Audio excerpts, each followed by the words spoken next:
El tema 10 de la materia, metodologías de enseñanza-aprendizaje, además de plantear una pareja íntimamente asociada, porque tanto capacitador y capacitando, o docente y alumno, aprenden y al mismo tiempo enseñan, nos va a remitir a un concepto de mayor jerarquía, que es el de educación.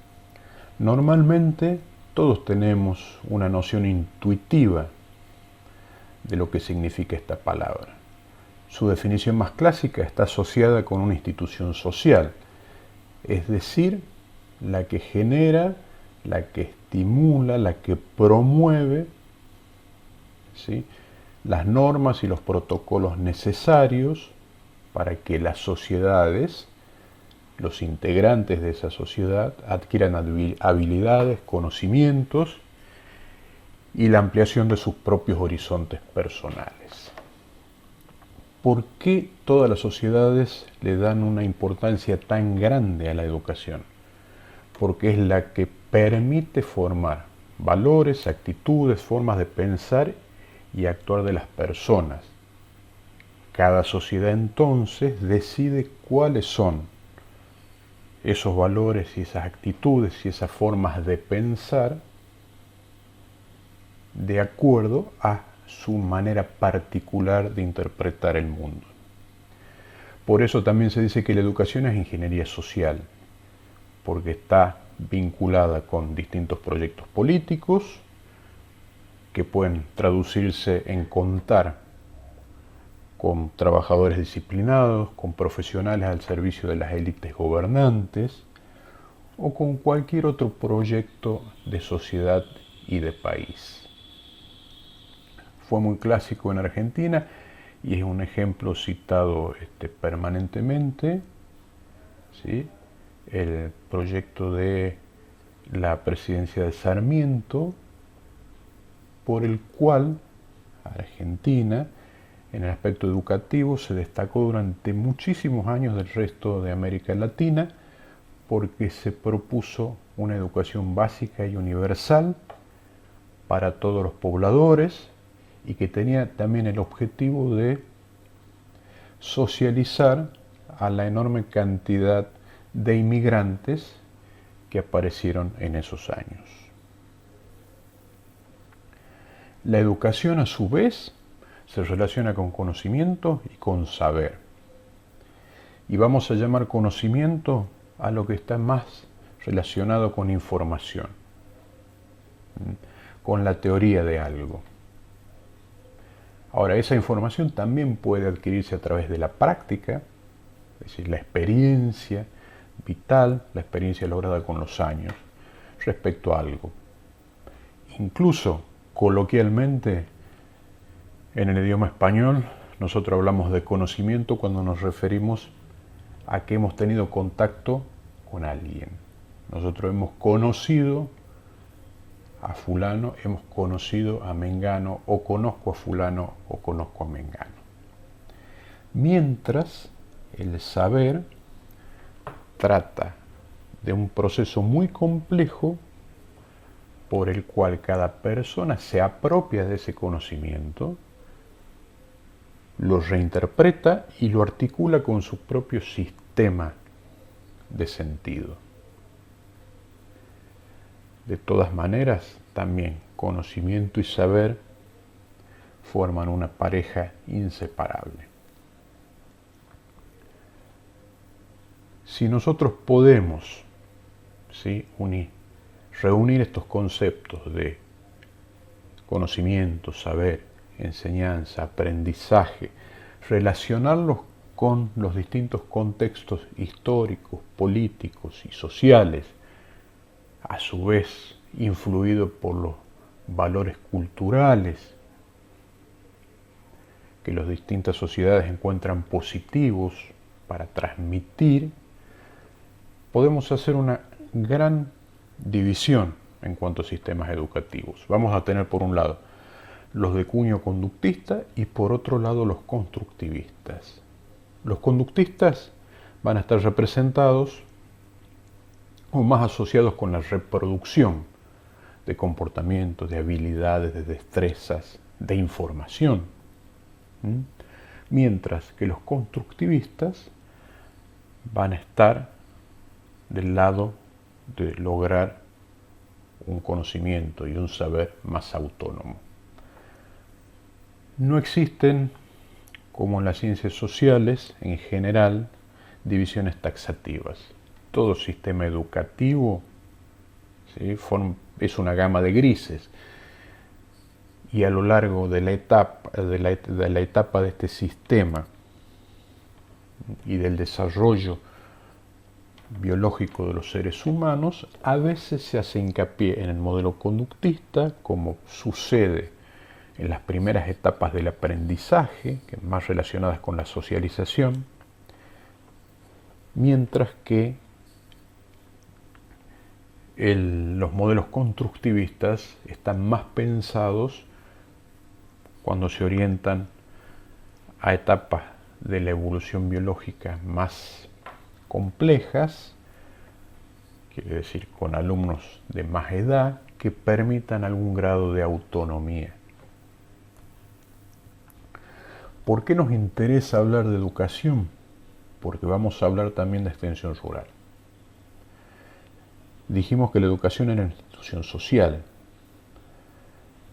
Esa institución social tiene una característica de formalidad. Hablamos de educación formal.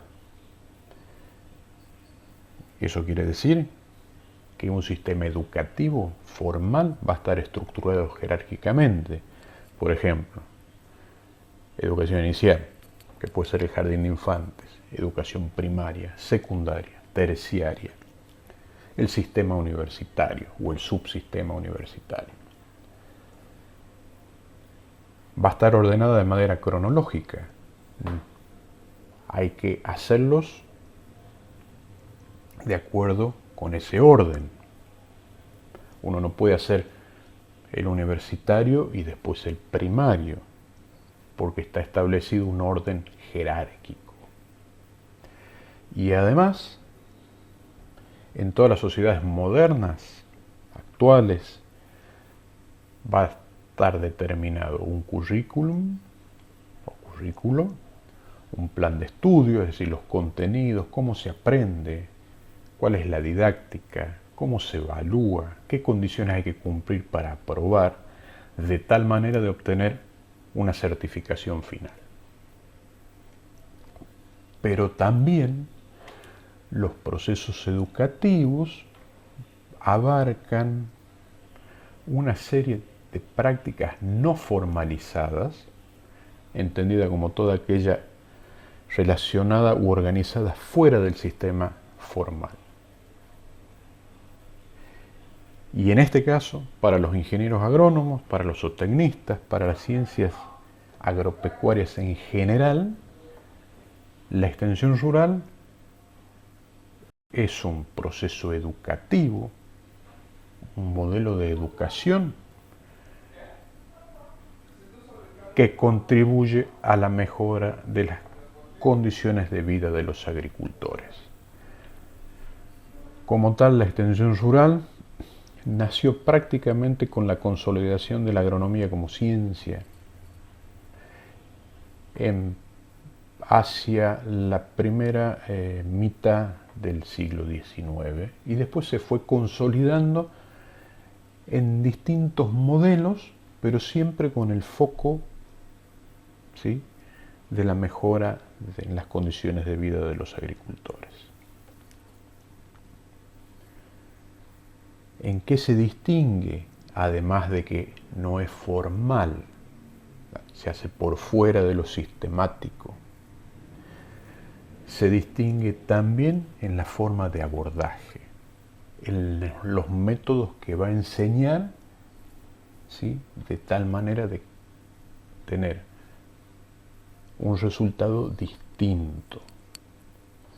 La educación formal, la educación que nosotros recibimos, por ejemplo, en la universidad, está atada o está estructurada o está sistematizada a la vuelta de un diagnóstico de los problemas, analizar la situación, recurrir a principios teóricos, a teorías, a teoremas, a hipótesis, para poder intervenir y superar esa situación problemática, que puede ser muy variada y que muchas veces tiene una gran dosis de abstracción, es decir, uno no lo ve representado en la práctica.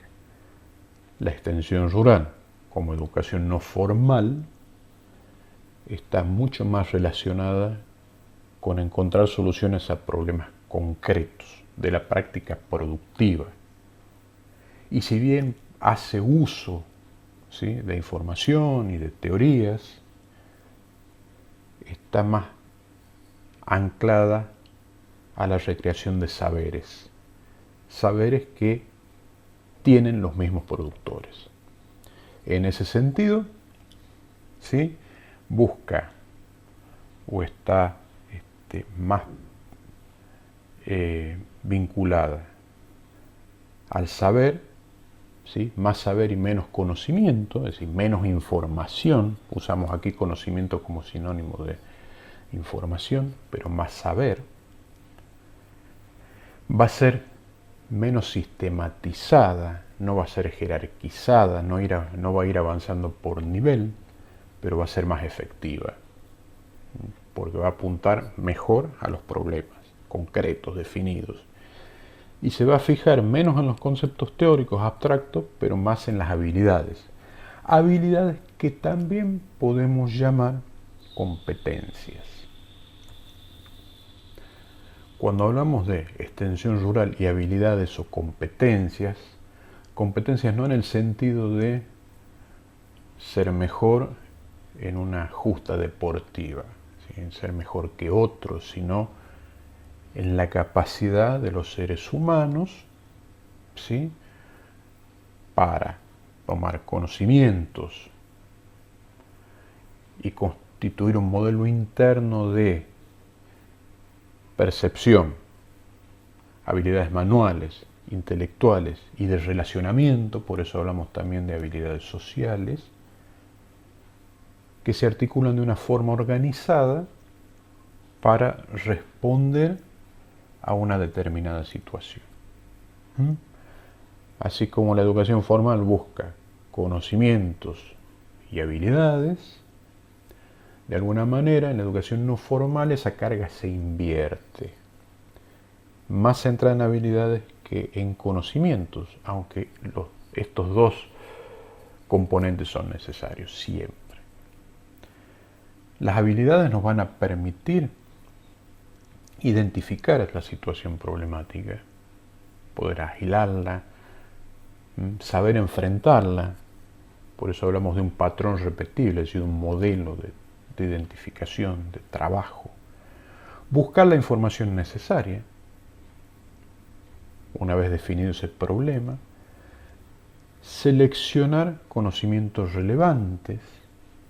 Aquí no hay lo que se podría interpretar como una dispersión de esfuerzos, sino que vamos a estar muy atenidos a la información imprescindible o el conocimiento imprescindible para esa situación problemática. Y en definitiva, ¿sí?, elaborar una hipótesis y probarla. Lo que queremos decir cuando decimos elaboramos una hipótesis es, ante un determinado problema, saber cómo se produce y cómo podemos solucionarlo. Obviamente, esto también lo hace la educación formal, pero en un contexto mucho más sistematizado y jerárquico y amplio. Acá estamos siendo, en educación no formal, mucho más pragmáticos, mucho más atados a la práctica. Por lo tanto, la extensión rural concibe al aprendizaje como dinámico y fluido, es decir, no está estático, no es libresco, no está asociado a contenidos abstractos. Por lo tanto, va a requerir de problemas concretos, cotidianos, que le sucedan al participante de esa capacitación, que va a necesitar de un contexto adecuado. Si es un problema productivo en alguna instancia de la programación, habrá que salir a observarlo en terreno, en el campo, en el cultivo, sin descreer de el momento en el aula o en un laboratorio, va a preferir siempre el contexto adecuado al problema. Y también va a ser colectivo, en el sentido de que 2 cabezas piensan mejor que una y 3 cabezas piensan mejor que 2. Entonces vamos a tener necesidad de esa relación con otros agricultores, con otros docentes, con otros profesionales, porque en ese relacionamiento, en esas habilidades sociales que se potencian con el intercambio, vamos a lograr un mejor aprendizaje. Aprendizaje que es siempre personal e intransferible, porque eso está asociado, como dijimos al principio, con los saberes. ¿Sí? Y cada persona, valga la redundancia, ¿sí?, realiza su apropiación del conocimiento y lo integra a su existencia. Entonces es una experiencia que no se puede transferir a terceros. Eso quiere decir que en extensión rural, el extensionista, el educador, el capacitador, facilita el aprendizaje, pero no es aquel que tiene la suma del conocimiento, que asume que el que está siendo educado no conoce nada del tema, entonces le transmite un bloque de conocimientos, ¿sí?, del que sabe al que no sabe, que es un modelo oportunamente criticado y que ya en los años de 1960, es decir, a mediados del siglo XX, fue dejado de lado y superado, en el sentido que muchas veces hubo modelos de aprendizaje que suponían que el educador era el único que sabía, que el único conocimiento válido era el del educador, y tenía que transmitir ese conocimiento, ¿sí?, a alguien que era un recipiente vacío, que había que llenarlo de ese conocimiento. Mientras que actualmente se piensa en el capacitador como aquel que facilita el aprendizaje, que los saberes residen en todas las personas y que es necesario, ¿sí?, estimular las capacidades de esas personas para mejorar el aprendizaje. Por eso es que se hace mucho hincapié en las diferencias que existen en extensión rural, porque nosotros vamos, la mayoría de las veces, a educar a adultos. No vamos a empezar con alumnos de primaria o de secundaria. Vamos a trabajar, ¿sí?, sobre todo somos ingenieros, vamos a pensar en problemas que tienen que ver con la tecnología, con la producción, con la productividad. Vamos a trabajar con agricultores y agricultoras. Entonces vamos a tener que considerar que los niveles de responsabilidad, de experiencia vital, de disponibilidad y de perspectiva temporal en los adultos son distintos que en infantes o en jóvenes. Los adultos tienen otras responsabilidades, además de capacitarse, que están asociadas con su esquema de vida. Su experiencia vital es otra, han pasado por más aprendizajes, han podido incorporar mayor cantidad de saberes, su disponibilidad es menor, ¿sí? La educación formal da por sentado que tanto niños como jóvenes disponen de gran parte del día para las actividades educativas. No va a suceder así con los adultos, con los agricultores. Y en cuanto a la perspectiva temporal, los productores esperan, ¿sí?, emplear lo que aprenden en el corto plazo, porque de hecho su perspectiva temporal es menor que la de los alumnos más jóvenes o de los niños.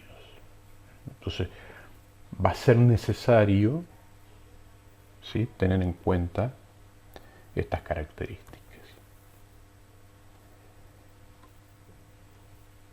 Porque en definitiva, ¿sí?, y reiterando lo que también mencionamos, el aprendizaje es autónomo, ¿sí? El capacitador facilita, pero es el sujeto que se educa, la persona que se educa, la que hace un ejercicio de la autonomía, de su propia autonomía como ser humano, para aprender. Y en extensión rural no hay ninguna duda, ¿sí?, que puede existir aprendizaje de manera individual y personalizada, pero que mejora cuando la participación es plena. ¿Qué quiere decir?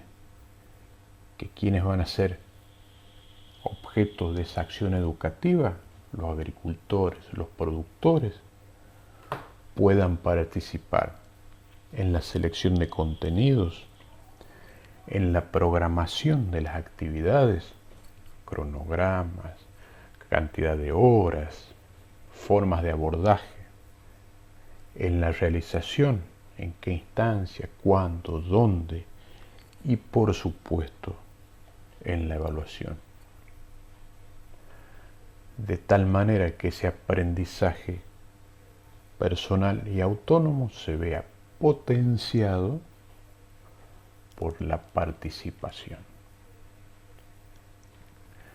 De este modo, ¿sí?, vamos a tener una extensión rural efectiva y que pueda lograr los objetivos que se propone relacionados con la mejora de las condiciones de vida de la población rural.